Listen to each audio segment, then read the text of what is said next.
Seguimos en Palabras Políticas hablando de mujeres, de logros, pero de muchas cosas todavía por hacer, sobre todo para prevenir los casos de violencia de género. Está con nosotros Guadalupe Fantil, lo vamos a decir bien, de la agrupación Pan y Rosas, que está dentro del Partido de Trabajadores Socialistas, que a su vez está dentro del Frente de Izquierda y los Trabajadores. Guadalupe, estábamos hablando de lo que te dejó el encuentro del fin de semana pasado y hablabas de esta experiencia que compartían con ustedes las mujeres que recuperaron, que fueron parte de esta recuperación de fábricas. Y ellas, vos me decías, hablan de lo positivo de encontrarse con sus compañeros hombres en una situación de horizontalidad. ¿Realmente hay una posibilidad de lograr esto o incluso en estas situaciones es difícil que se reconozca a las mujeres en igualdad de condiciones, por parte de los hombres, digo? ¿Qué es lo que decían estas mujeres? Que sí es posible, que somos nosotras las que tenemos que... O sea, es muy difícil que venga un hombre a decirte cuáles son tus derechos. Es muy difícil que sea el hombre el que te ayude a empoderarte. Es un camino que empieza desde la mujer, más en una sociedad patriarcal que nos confina, que nos ha confinado durante tanto tiempo al ámbito de la vida privada, a estos mandatos sociales de los que hablábamos recién.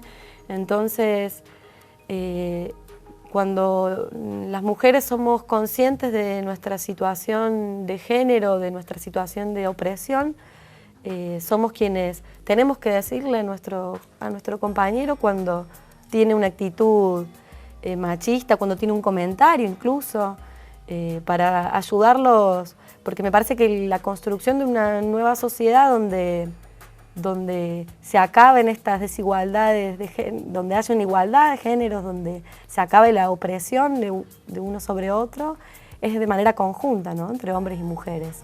Pero nosotras las mujeres ahí tenemos un rol clave, que es no callarnos, es decir cuando algo nos molesta, es remarcar ese detalle de que por ahí estamos acostumbradas y como estamos tan acostumbradas lo dejamos pasar, como por qué te vestís de esa forma, o con quién hablas, con quién te escribiste, y a qué hora vas a volver. Bueno, poner sobre el tapete esas cuestiones. ¿A quién le damos explicaciones y por qué damos explicaciones? Me parece. Y algo que quería decir que me parece que el que tuvo de particular en este encuentro, que fue como un quiebre en relación a otros, fue la masividad de mujeres que se hicieron parte de esta cita. ¿Por qué? Y yo creo que, y lo observamos mucho en los talleres, mujeres que fueron de manera independiente, que eso es producto de lo que fue el 3J, de lo que fue esta histórica marcha de Ni Una Menos, de muchas mujeres que se acercaron y dijeron, bueno, ¿de qué se trata este encuentro? A ver, voy a participar.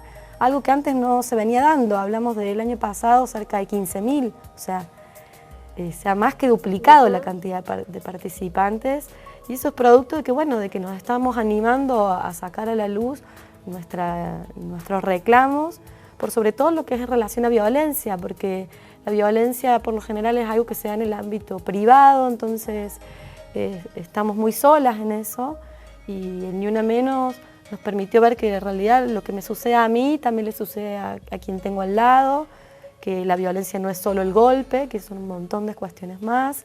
Entonces, bueno, creo que eso se reflejó en este encuentro. Hablando de esto, de que la mujer cuando sufre violencia está sola, o lo vive en gran parte sola esta situación, ¿por dónde crees vos que tiene que empezar a operarse el cambio? Si bien me estás hablando de algo muy positivo con estos datos que me estás dando, operando el cambio para que en esas situaciones, cuando la mujer decide que no es fácil cortar con esa situación una vez que está ya metida en ese círculo, ¿por dónde crees que se tiene que empezar a trabajar para que realmente se logren cambios y no haya lo que pasó este fin de semana también, que hubo 9 casos de violencia contra mujeres por parte de sus parejas o exparejas? Yo creo que tiene que haber y en esto la marcha también lo dejó reflejado, que la responsabilidad política que hay detrás de todo esto. decimos responsabilidad política, es la responsabilidad del Estado en todos sus órdenes, la responsabilidad a las instituciones como la misma policía, que violencia, digo, no solo el femicidio, la misma policía que es cómplice de redes de trata.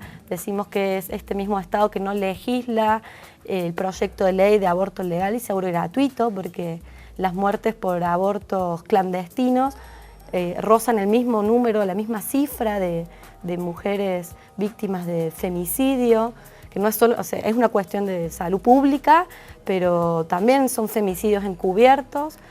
También decimos que es responsabilidad de las instituciones, por ejemplo, de los mismos funcionarios políticos que no legislan al respecto, que siguen pateando la pelota, por así decir, en el Congreso respecto a este proyecto de ley que se viene presentando hace 5 años y que fue un proyecto de ley que salió y nació del Encuentro Nacional de Mujeres, y gracias a eso hoy existe lo que es la campaña nacional por la lucha por el aborto legal y seguro y gratuito, que es quien redacta este proyecto de ley que al día de hoy sigue sin tener sesión en el Congreso Nacional. Decimos que hay también complicidad judicial al momento de llegar al veredicto, ¿no? Que, bueno, la semana pasada se dio el veredicto por el caso de Paola Acosta en Córdoba. ¿Qué reflexión te merece esto de que se juzga a Gonzalo Lizarralde, creo que es el nombre, se le da perpetua, pero no se incorpora como agravante el femicidio? Sí la alevosía, pero no el femicidio. Pero no el femicidio, bueno, es seguir... ¿Pero esto crees que es producto del desconocimiento? No creo que sea producto del desconocimiento, por sobre todo en este año, ¿no? En este 2015 tan especial al respecto de la lucha que levantamos las mujeres. Creo que es una forma también, es un mensaje en cierta forma desde el Poder Judicial, que es el que toma la decisión final al respecto de no poner la carátula correcta a un caso como este. Y en ese sentido, por ejemplo, desde el Frente de Izquierda nosotros propusimos un proyecto, un plan de emergencia, digo de emergencia porque son medidas paliativas que creo que si se ponen en práctica permitirían que al menos en muchos casos no llegaran a este desenlace tan trágico como es, por ejemplo, la creación de refugios. Digo, que las mujeres que no pueden salir de sus casas tengan un espacio donde ir con sus hijos y no tener que depender del marido que es dueño del patrimonio de la vivienda. Es un poco incomprensible que, teniendo en cuenta lo que sucede en estos casos, porque es como decís vos, se viene diciendo y se dice y se repite, que no haya lugares donde puedan ir las mujeres cuando están en esa situación y que se las haga volver a su lugar, al hábitat familiar, a convivir digamos. Con esa pareja o expareja que es la que la tiene amenazada, la que ya la ha golpeado 1 o 2 veces, la que la agrede verbalmente frente a sus hijos, o sea... Es no comprender lo difícil que es llegar a la decisión en esa situación, de llegar a la decisión de decir, bueno, listo, yo esto no lo quiero pasar más. Y me parece que también, por ejemplo, hay otra figura legal que no está, que es la licencia por violencia de género. En ese caso te suelen poner licencia psiquiátrica, y la licencia psiquiátrica te juega en contra al momento de pelear la tenencia de tus hijos, porque es como un antecedente, bueno, ¿hasta qué punto esta mujer puede tener la potestad sobre sus hijos? Eso también nosotros lo planteamos en este plan de emergencia para para frenar la violencia hacia las mujeres. Creemos que también tiene que haber la posibilidad de darles una salida económica, trabajo a las mujeres para que puedan independizarse económicamente y no depender de sus maridos. Que el proyecto de ley que existe y que es muy completo debería tener subsidios, porque no tiene subsidio necesario para implementarse. Estamos diciendo existe, pero no tiene presupuesto. No tiene subsidios, gracias, no tiene presupuesto, es verdad.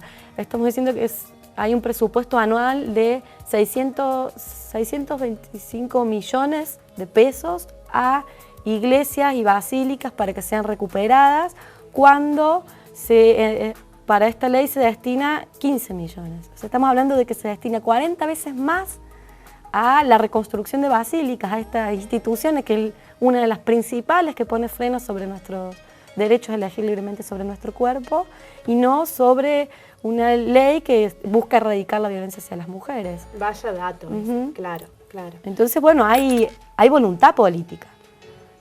Hay sin duda voluntad política. Sí, pero tiene que traducirse en posibilidad de que esta prevención de la violencia se traduzca en hechos, porque si no, con la voluntad solamente... Con la voluntad, claro. No hacemos mucho. Y bueno, estamos al final del ciclo kirchnerista, prontos a elecciones, y como te decía, ninguno de los candidatos en lo que fue el debate televisivo, que lo vieron miles de personas, habló al respecto.